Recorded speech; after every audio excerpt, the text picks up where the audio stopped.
ngigezekile mina ngishonezile kuloya muntu.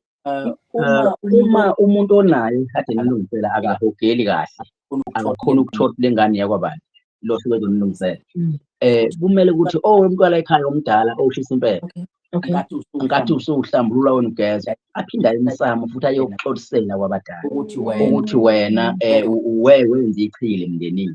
Kodwa inkulumo lethina-ke sikwenza sisodwa nabangani bethu asiba-involve abantu abadala. That is the problem. Abantu abadala ekhaya basuke bengazi ukuthi ngigile imikhuba nani nani, ngiyibuzele nje kumngane wami ukuthi mngane wami yini engayenza, athi umngane wami asiyekubani siyokwenza. Uthola ukuthi abantu abadala aba-involve, abazi. Iminingi imizi enjalo, miningi imindeni enjalo, bazenzela nje bodwa abantu abadala abazi. Nkosi yami ngicela nime ngey'ngcingo balaleli, hayi kunzima namhlanje, ngiyayibona lekho iphanyazile lapha.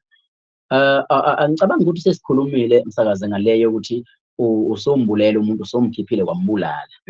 Sisityalayo kulungisile. Okay. Usuhlambululeke wena wagezwa ngendlela okuyiyona. Yes. Njengamanje-ke sesugeziwe sokuyiwa emsamo-ke manje umuntu omdala ushisa impepho usiyokuxolisela wena ukuthi wabulala umuntu. Abadala bakumukele lokho. Futhi nalo muntu owambulala kungayena la ekhaya kodwa uzalwa uwe ngoba uyise kaSimansi futhi akakhokhela. Ingane yomlandwana ihlala ibize ekhaya konini. Sesiyetha le ngane igama-ke manje siyibisisa la ekhaya. Sisiyifaka empephweni la ekhaya ingane. Yebo. Hayi kezwakala mkhulu, kezwakala. Mawukuthi-ke wena njengamanje ulalela umsakazweni ngoba FM, good afternoon, i-Drive Connection leyo unolwazi igama lami Nkosi. 22 minutes phasi-ke phone usandangena nomsana kulo msakazo. Sawubona, kanti-ke sithimba le-live training journey, sikhuluma kudaba-ke nje-ke lalo kuphunyelwa izisu, ukhishwa kwezisu njalo njalo. Siyigcine siyilungisa kanjani? Lento